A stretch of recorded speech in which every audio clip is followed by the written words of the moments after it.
to the cloud. Okay, we are talking tonight about probably my favorite topic when it comes to this industry. I love goal setting. I'm an Enneagram 3. I also am a very type A personality. So when it comes to like setting plans and making goals and lists and all of those things, that's like my jam. If you saw me originally drop this graphic, my nickname's Plandy Mandy. I did not even give myself that. That is how much this is my topic. So I'm really excited to chat with you guys about it tonight. I'm going to be looking at notes because I had a lot I wanted to say. And as I was making my notes for this, I was like, I need to make sure I read them because otherwise this could be 5 hours and you guys don't have time for that. Neither do I. So why do we even goal set? I feel like this should go without saying, but in case you didn't know, there's like real statistics on getting your plans written down. You're actually 40% more likely to reach a goal that you have written down on a piece of paper tangibly. 40% more likely, you guys. So when people do all this like jibber jabbish, and maybe you're a person who thinks it's silly, like the Post-it notes on your bathroom mirror, those really work. And there's statistics to back it up. Also, I'm a big person. Like, if you don't believe you're going to do it, it's never going to happen. You have to believe it first. And I really feel like you can kind of manifest that with goal planning because you really make yourself a plan of action. And then lastly, we've all heard it before, but if you fail to plan, you plan to fail. That one always twists my tongue up. But I really do think that's true. A lot of this industry, I really feel like it's a treasure hunt. Okay. There's all these people who are out there. They're looking for the treasure. They want to be the next Brittany Hitch, the next Claudia, right? It's a big treasure hunt. And if you don't have a map, you're just going to be wandering around aimlessly, right? And maybe you come across your treasure on a whim, but there's going to be nothing that actually planned it out for you. And while you're doing this, you're just going to be wandering all over the place, wondering like, where's your treasure? And why are other people finding theirs and you're not finding yours? You have to have a plan, a map to follow to get to your treasure. And the treasure in this case is obviously success in the network marketing industry. So a plan of action is going to equal execution. Okay. So how do you actually set a goal? So I'm going to teach you the way that I goal set. Now, this is not for everyone, but I've been doing this for quite some time now, and I'm going to explain why. I feel like it helps a lot of people out. People who are on my team and have had one-on-ones with me are about to be like rolling their eyes because I feel like I say this all the time. I actually set 2 goals every single month. I set a non-negotiable goal and I set a push goal. Okay. Now I'm going to explain what they are first. Non-negotiable goal, you guys, this is a goal that you are hitting. There's no excuses. You are adding this to your organization. You're getting this many customers. You're hitting this rank. You're adding this volume. It is the thing that you are doing no matter what, right? So when you set your non-negotiable goal, this should be a goal that feels attainable. You should be able to take the rest of what I'm going to teach you in this training and give yourself the treasure map to get to this goal without it feeling like a Hail Mary, okay? Your non-negotiable goal is sometimes smaller. You want to think stepping stones, right? This isn't going to be like the big, huge, you're hitting black diamond this month. Maybe this is you're adding a customer, you're getting commission qualified. Like last month you had 75 CV. This month you want 101. They're often smaller goals. Okay. The second goal that you're going to plan for is a loftier goal. It is your push goal. This is a big goal. I had a meeting this morning with someone who is going to do a non-negotiable goal of 1,000 CV, and her push goal is executive in CV, right? Which is significantly more. But it should be for a reason. And so this is what happens. I used to not plan 2 goals. I used to just make 1 goal for people. And what I found is you never really know what's going to happen in this industry, right? If you've been doing this for a while, it's a roller coaster. There are some months where you're like, whoa, like where are all these people coming from? And orders are coming in super fast. Then there's months where you're like, yoo-hoo, big summer blowout, like anybody there? So the months that go really quickly, what I saw happening was people would hit their goal really fast, right? Like the first half of the month. And the second half of the month, they just kind of shut off. It was almost as if like, oh, I hit my goal. Now I can kind of like kick my feet up and relax, right? And I don't think that people necessarily intend to do that. I really think it's a subconscious thing. We've hit our goal, we've checked the boxes. And so our brain sort of relaxes a little bit. And that is really why I started doing a non-negotiable and a push goal, because if for some reason you hit your non-negotiable in the first half of the month, you have that push goal already written down. It's already planned for. And so rather than your brain relaxing subconsciously and sort of shutting off, you almost get kicked into overdrive, like, oh my gosh, I hit this. Actually happened last month, very closely to Jen Slaney. I don't know. I'm close. Something like that. This happened to her. She set 2 goals. She whizzed past her non-negotiable goal, you guys, like blew it out of the freaking water. And if she wouldn't have had that push goal set, I can almost guarantee you she wouldn't have been hustling the way she did up to the very last second. And it's because you hit that goal and your brain gets excited because the goal that you never thought you were going to hit, now you're running for it. Okay. So this is how I actually set goals. So when I'm breaking things down for people, you're going to end up with 2 goals for the month, non-negotiable and a push. You can also always build on this concept. And I explain this a lot. Like, let's say this month, I'm going to use my friend that I worked with this morning. Your non-negotiable is 1,000 CV and your push goal is executive. And so let's say you hit your non-negotiable, but you're still a little bit shy from that push goal. Well, guess what? If you're constantly building with this, your non-negotiable, you'll hit it, and your push goal becomes next month's non-negotiable. So let's say my friend hits her non-negotiable this month of 1,000 CV. Well, her push goal next month becomes the non-negotiable. And so now her non-negotiable is executive, and she sets a new push goal for like the 2,000K club, right? So you can always build using this tactic too. So how do I actually do this? I literally make a map. I know you guys were laughing about, the treasure hunt, the pirate, whatever, but I really do help people make maps. And this is not something that I can take credit on. Someone that I looked up to very fondly at my last company actually taught me this concept of mapping, but it works. And I think it works for a couple of different things together. First, it's a tangible list that is in front of you at all times through the month. So I really do think you're just constantly seeing this. When I explain a map, I want you to understand that this is not something that goes in your phone. This is a list. This is a piece of paper.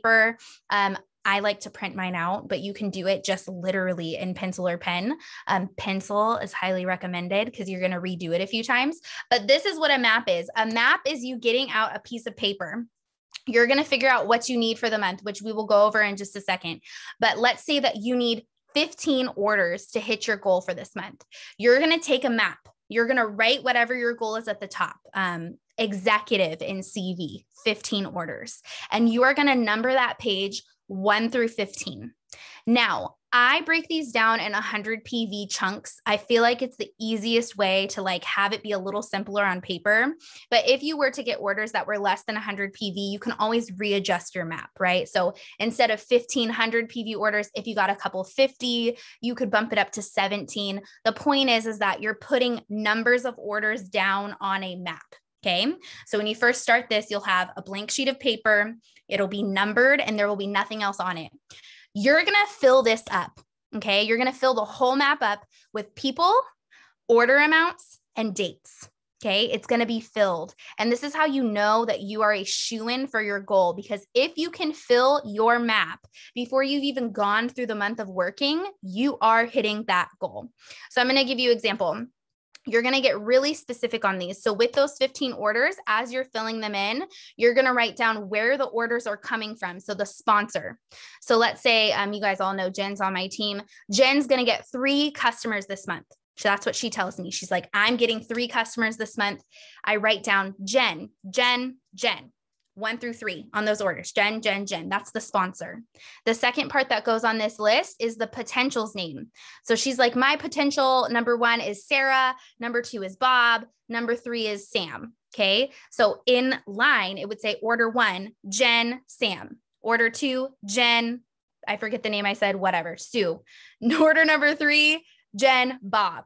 Okay. So you're in order. You have the sponsor, Then you have the potential name. The third thing that's coming after that is the order. You might not know this. Some people have no idea what they're getting until they sign up. But a lot of times people say, I know what they're going to get. They're going to get Q Core, or if they're signing up as an ambassador, you know it is at least 100 PV. So you're going to want to get as specific as possible, because the more specific you get, the better your map is going to come in handy, because it's giving you an actual projection of where you're going to be ending at the month.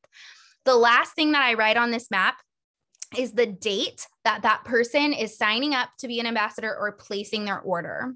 So if you were going in line, each number optimally would have your sponsor's name, the sponsor's name, your potential's name, how much their order is going to be, and when that order is being placed.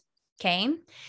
I'm telling you right now, if you can go through at the beginning of the month and you have this figured out where you're starting and you're doing this with everybody in your organization, you really can have a game plan for your whole month, and you'll have it organized, and it won't feel like pure chaos when you're pushing for a big goal. Now, how you use this map when you're actually working your way towards your goal is, as those people are signing up, you are highlighting them off your list. Okay. Because obviously they might not sign up in order from 1 through 15. So maybe the person you have on line 7 signs up, you're highlighting them as you're getting them signed up. And so it allows you each day to assess, like, okay, today's the 14th and Jen's potential was supposed to sign up today with a Q Core pack. I'm going to go check in with Jen and make sure that that's still happening. And then when you see that order come through on your notifications, you're able to highlight it off. And in the top right corner in pencil, because you keep updating it, I do a countdown for myself. So maybe I needed 15 orders. And when I highlight the first one off, now I need 14, highlight the next one off, erase it in 13. And it really, truly keeps you motivated, keeps you organized, and it gives you the light at the end of the tunnel. You actually know where you're going because you have it all written out. Okay. Now, the smartest way to effectively do this is to start at the bottom of your organization. As you grow larger and larger, like obviously if Casey was trying to make a map, this would be insane for her. She wouldn't go all the way to the bottom of her builders, but she would do this with like her bigger leaders of what theirs is looking at. But let's say that you were just shooting for executive, or you were even shooting for elite or bronze. You would go to those mini pods that you have, go to your pros who are trying to go executive, make a map with them, right? Their map is going to be much smaller, maybe 3 to 7 orders. And so then if you start at the bottom and you're making a map for your pros, and then you're using those maps to help your executives, and then you're taking your executive maps to make yours, you're able to kind of piece everybody's together. Does that make sense? That is the system that I used forever. I will actually make a map and take a picture for you guys and send it into the Q Mafia chat after this, so that you can kind of like visually see what I'm talking about. My paper is packed away in a box, then I don't know where it's at. So it might be on a paper towel, but I will send you an example. So moving on from the map, how to effectively goal set, just like overall in the month. You have to assess your organization. You have to figure out where you ended last month and what your subscriptions look like. So when you're doing this, number one, auto ships, you guys. Auto ships could be a whole training. I talked to a lot of people about that this morning.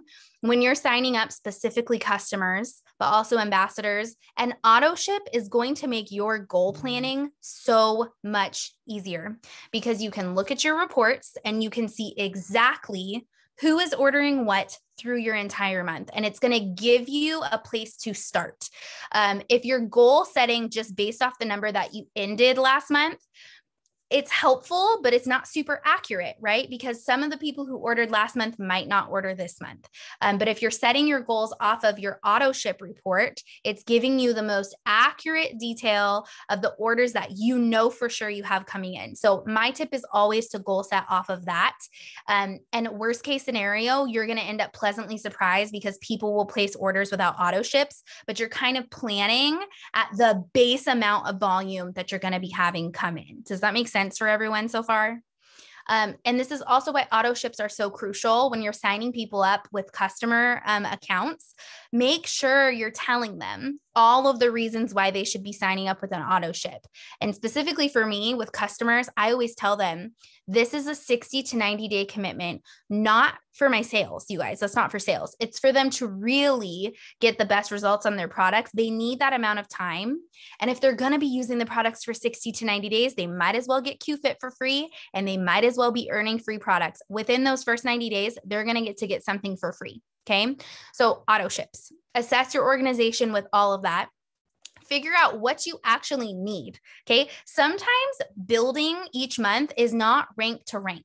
Okay. If you're building customer volume, jumping from pro with your customer volume to executive, that's a big jump for a single month. So your goal setting might not be pro to executive, executive to elite. Figure out what you actually need, and then assess what's realistic. If you added 3 customers last month and you need 1,000 CV to get to executive, that should not be your non-negotiable goal, right? Because that's 7 more customers. And last month you got 3. So I feel like being realistic and setting smaller stepping stone goals is better for overall morale. It's better for mindset. It feels good when you complete goals, you release oxytocin. And when you do that, you can build better than just feeling disappointed because you're constantly falling short, right? So don't feel like your goals always have to be lofty. Figure out the amount of subscription volume you have coming into your business, and then assess how much you produced last month, right? When you have new ambassadors too, that's always a really good indicator. I like to add like 15, right? Because we're trying to get ambassadors in their first month to executive, which is about 15 orders. So all of the details of what you had last month are really important for you to look over to goal plan for May. After you've set a realistic goal, then you would want to figure out what your non-negotiable and your push goal is. We already kind of talked about that. Again, with your non-negotiable, you want to make sure that this is happening no matter what. So I'm going to give you an example. I have someone on my team. Their non-negotiable goal is sustaining what they had last month. Why? They just started a new job. They have a bunch of stuff going on. They have a crazy schedule. And so a non-negotiable goal for that setting for that person is to sustain the same business that they had last month. And their push goal is to go a little bit further, right? So don't feel like your goals have to be crazy huge. Set something that's realistic and that you know you can do. Also, can we just give a quick shout out to the fact that sustaining your business is huge. Growth does not equal success. Sometimes sustaining what you've already created is success. Number 4 would be making your map. So it's taking all that information that you just kind of gathered, taking that auto ship volume, assessing what you had last month in your business, knowing what your non-negotiable and push goals are. And then number 4 would be making that map so that you're organized and you have it laid out exactly how you're going to go from point A all the way to your treasure box at the end of the month. Okay. And then number 5 is the work part, the game plan. This is the hardest part for people because it's very fun to sit and plan all of the goals, and it's a lot harder to actually execute them. So the game plan needs to be specific, you guys. I can't stress this enough. I feel like a lot of times people just write down point A and point Z, and they expect to figure out all the 24 letters in between that as they go. Some people are really good at that. Most people are not. So I would suggest figuring out a game plan. You're going to know your personality type best because everybody works different. But a couple examples that I have written down here. Are you time blocking this month? So are you a person who does better when you just give yourself a chunk of time? Like for 30 minutes each day, I'm going to set a timer and I'm going to spend that messaging people. And then for 30 minutes, I'm going to set another timer and I'm going to use that for getting up reels, doing content, exposure content. And then another 30 minutes, I'm going to use that for following up.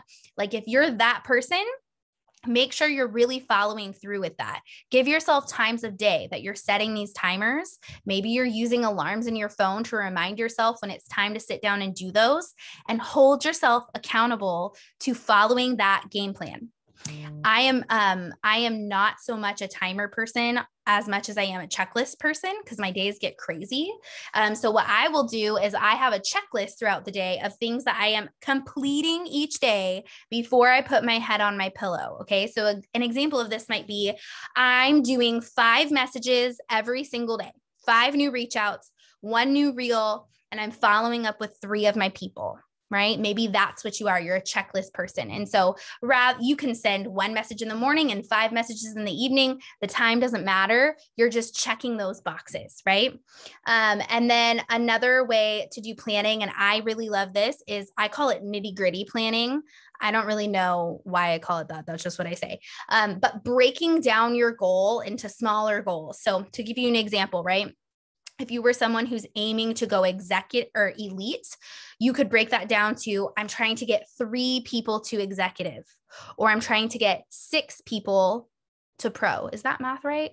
Where's Mike at? I don't think that is. You know what I'm saying? Break it down. Who are you helping get to builder? Builder is 3 orders. Who are you helping get to pro? Pro is 6 orders. Break down that nitty-gritty goal. So maybe you have a list and it's like, this month, I'm getting Sarah to pro. I'm helping Carly get to elite. I'm helping Sam get to builder. And you're breaking down your goals that way so that you can be checking in with those people. And that's your team portion. That doesn't obviously work if your goal is customer volume, but you get my point. Everybody's game plan is going to be different. You need to have one though. Okay. If you don't have a game plan of what you're actually completing each day and holding yourself accountable to it, all of the goal planning, guys, will not matter. You can make an amazing map and an amazing goal and have all the non-negotiables and push stuff going on and know all of your volume. But if you don't actually have a game plan of what you're doing each day to make it happen, it is not going to happen. You have to have the game plan portion. So write it down, figure out what you're doing to complete the goal, and then do it. Show up and do it. One of the last things that I wanted to talk about was owners tours. Going to be a broken record. Here's the thing, me being totally honest, leaders will prioritize being at one of these things, and you're going to know who these people are in your organization by the end of the month, because the leaders in your organization are the people that you're not having to beg to get a virtual or in-person ticket. Okay. I have a brand new girl on my team that I'm going to put on the spot right now. Her name's Dora. She literally was planning to come to one of these events before she had even completed signing up. We were already talking about it, right? Those are the leaders in your team. Becky on my team, same thing, had already been planning. She already knew. She was figuring out which one she was going to be able to go to, right? You will prioritize at least bare minimum a virtual ticket if you're really truly showing up as a leader in this season. Okay. There's benefit to it also, you guys, right? Like Jake literally said on one of his calls the other day, if you're planning to go to an owner's event, like don't buy your convention ticket until you're there. You're going to get it half priced convention ticket. And the same people that are showing up as leaders to come to an owner's event, they are the people who are going to have a ticket to convention, right? So pick one. Get in your back office and just commit to the virtual ticket or commit to the in-person event, and then try and get as many people as you can to be there with you. We kind of talked about in-person events last time, I feel like, but really, truly, there's so much benefit to being to them, you guys.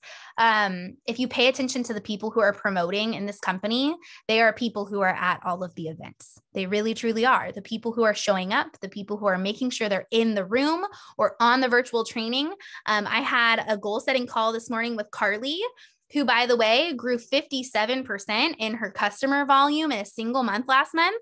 And you want to know what I found out? Carly has had virtual tickets to like all of these different regional events. I didn't even have any idea because she's been humble and like nose to the grindstone, but it's no wonder Girlfriend's volume grew by over 57% last month because she's showing up to the events. So be like Carly, go get your tickets, do the thing. And then how does that benefit your goals? Because I think sometimes with these events, convention, owners tours, regional tours, I think people kind of wonder like, why though? Like, how is it actually benefiting me? We all know the training's wonderful. That's not even one of my reasons on my 3 points here. The training in our company is phenomenal, you guys, truly. Like the best training. I've paid for different seminars and stuff, and I've never learned as much as I've learned from the training that we just get for free with Q. Outside of that, there's 3 big reasons why you should be at one of these. The first is posting value. Okay. I'm just going to say it like it is. It gives you something to post and talk about. It gives you a room of people to show.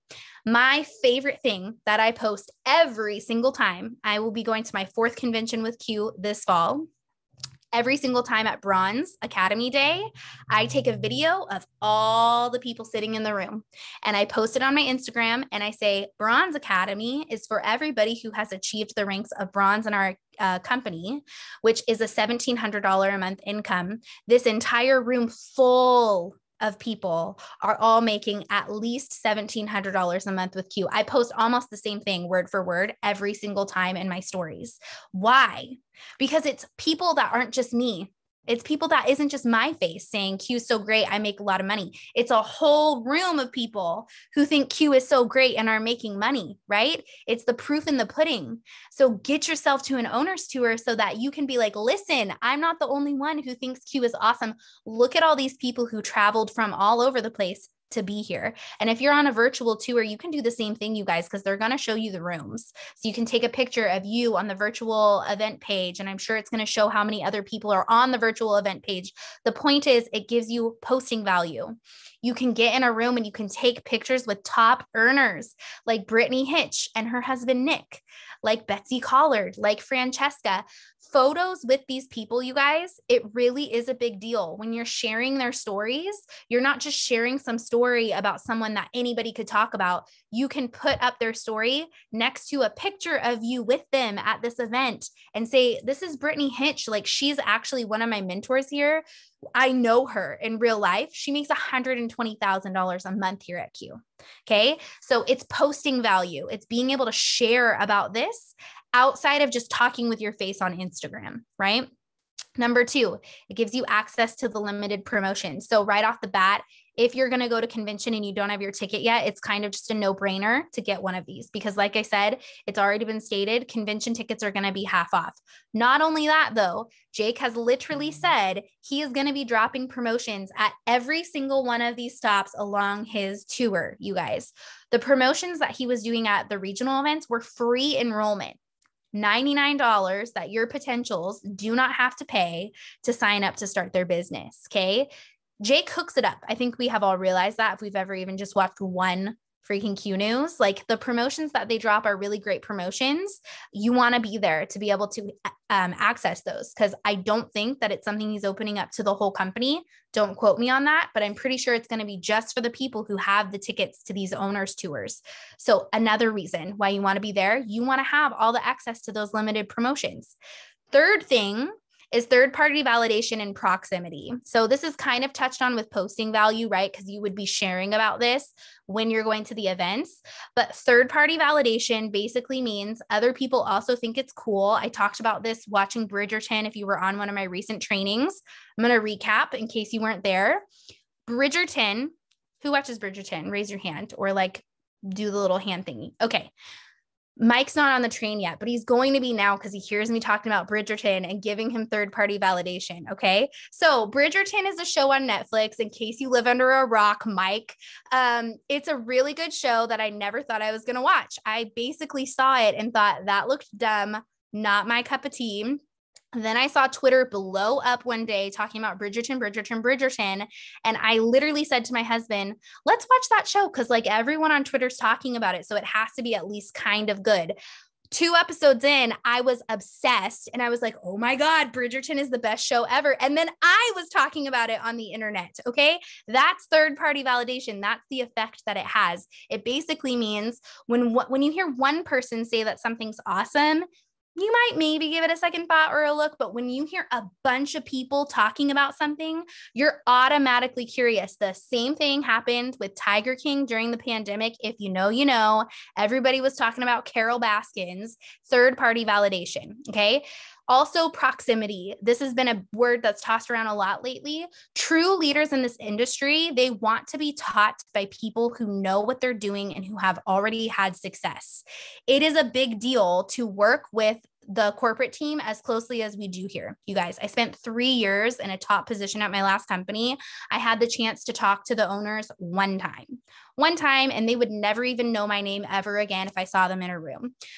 People at corporate, you did not get to talk to corporate. That wasn't a thing. Corporate wasn't involved in your business. They were like, corporate talk to corporate, and then you'd get an email about everything that's going on. Here, the fact that we work with corporate so closely, the fact that Anne is at Silver Summit asking what flavors we like and what packaging we like and what products we would like to see. The fact that Jake Spencer gets on personal Zoom calls with people, little old people like me in this company, and are training us, that's all proximity, and leaders look for those things. So when you go to this event and you're in these smaller settings with people like Jake freaking Spencer, that is a big deal, and that is going to catch the eye of different leaders. So it is a value to you and into your business to make sure that you're in that room and you're taking advantage of every little piece of these events. Trust me, it's worth the ticket money. It really is. And also, your ticket is a tax write-off, in case you didn't know. So at the end of the year, any owners tours you went to, any regional tickets, your convention tickets, all of these events, it is all a tax write-off. Okay. And you want those because we're a 1099. That is what I have for you guys tonight. I hope that this was somewhat helpful. Just to go over it one last time. Number 1, you're assessing where you ended last month. Okay. Number 2, you're making a realistic goal with a non-negotiable and a push. Number 3, you're making a map of how you're getting there. And then lastly, you're coming up with a game plan for the actual work. What are you doing each day to reach those goals? And then I'm going to throw in that everybody on this call is going to have an owner's tour ticket. Okay. I hope that was helpful. I will upload this to YouTube. Last month was so great, you guys. I'm just really, really excited to see where everybody goes this month. And I hope you have a glorious May. Bye.